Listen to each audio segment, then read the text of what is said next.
அஸ்ஸலாமு அலைக்கும். இன்றைக்கி என்ன டிஷ் பண்ண போகிறேன்னா பீஃப் கிரேவி தான் செய்ய போகிறேன். அதை எப்படி செய்யலான்னு பார்க்கலாம். ஃபஸ்ட்டு ஒரு குக்கர் எடுத்துக்கோங்க. குக்கரில் தேவையான அளவு ஆயில் சேர்த்துக்கோங்க. இப்போ பட்டை, கிராம்பு, ஏலக்காய் இதில் சேர்த்துக்கிறேன். சேர்த்துட்டு நெக்ஸ்ட்டு கட் பண்ணி வச்சுருந்த ஆனியன், கருவேப்பிலையும் இதில் ஆட் பண்ணிக்கிறேன். இப்போ ஆனியன் ஆட் பண்ணியாச்சு. இதை நல்லா வதக்கிக்கோங்க. நல்லா கோல்டன் ப்ரௌன் கலரில் வரணும். அப்போ தான் கிரேவி டேஸ்ட்டாக இருக்கும். ஸோ நல்லா இதை வதக்கிக்கோங்க. 1/2 kg பீஃப் தான் நான் எடுத்திருக்கேன். ஆனியன் வதங்குறதுக்காக கொஞ்சமாக நான் சால்ட்டு சேர்த்துக்கிறேன்.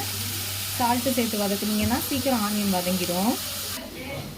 பாருங்கள், இப்போ ஆனியன் நல்லா இந்த அளவுக்கு நல்லா வதங்கிருச்சு.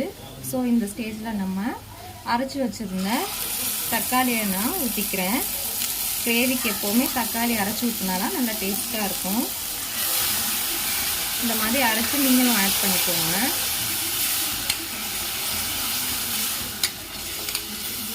இது கூடவே இஞ்சி பூண்டு பேஸ்ட்டும் நான் சேர்த்துக்கிறேன்.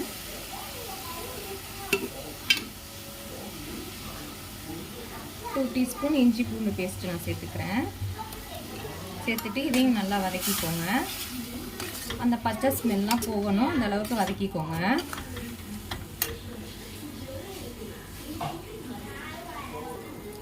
இப்போ தக்காளி, இஞ்சி பூண்டுலாம் நல்லா வதங்கி ஸ்மெல் போயிடுச்சு.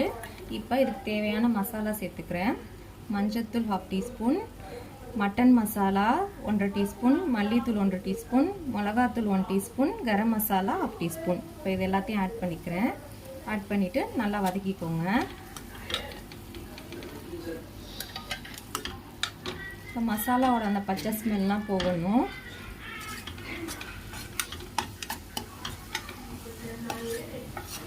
இந்த டைமில் நான் வாஷ் பண்ணி வச்சுருந்த பீஃபையும் ஆட் பண்ணிக்கிறேன். நல்லா மஞ்சள்தூள், உப்பு போட்டு வாஷ் பண்ணி வச்சுருக்கேன். இந்த பீஃபையும் இதோட ஆட் பண்ணிக்கிறேன்.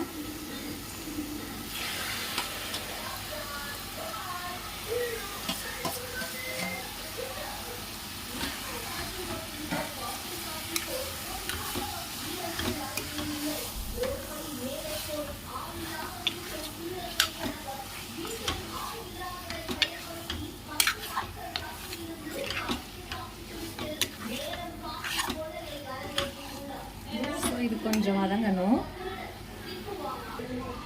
இப்போ இது கூட கொஞ்சம் தயிர் ஆட் பண்ணிக்கோங்க. தயிர் ஆட் பண்ணால் நல்லா சாஃப்டாகவும் டேஸ்ட்டாகவும் இருக்கும். பாருங்கள், இந்த பீஃப்லேயே நல்லா தண்ணி விட்டுருச்சு. நான் தண்ணியே இதில் ஆட் பண்ணலை, பீஃபில் உள்ள தண்ணியே நல்லா விட்டுருச்சு. இப்போ இந்த கிரேவிக்கு தேவையான அளவு உப்பும் நான் சேர்த்துக்கிறேன். இது கூடவே பெப்பர் கொஞ்சம் ஆட் பண்ணிக்கிறேன். இப்போ இதை நல்லா வதக்கிக்கோங்க.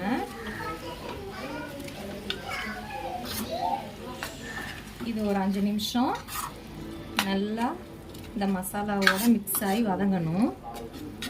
வதங்கினதுக்கப்புறம் விசில் போட்டு 3 விசில் வேக வச்சிடலாம்.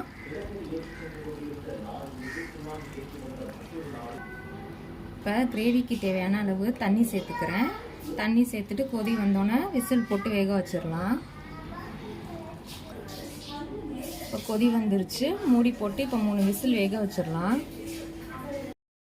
இப்போ பீஃப் கிரேவி நல்லா ரெடி ஆயிடுச்சு. பாருங்கள், சூப்பராக ரெடி ஆயிடுச்சு.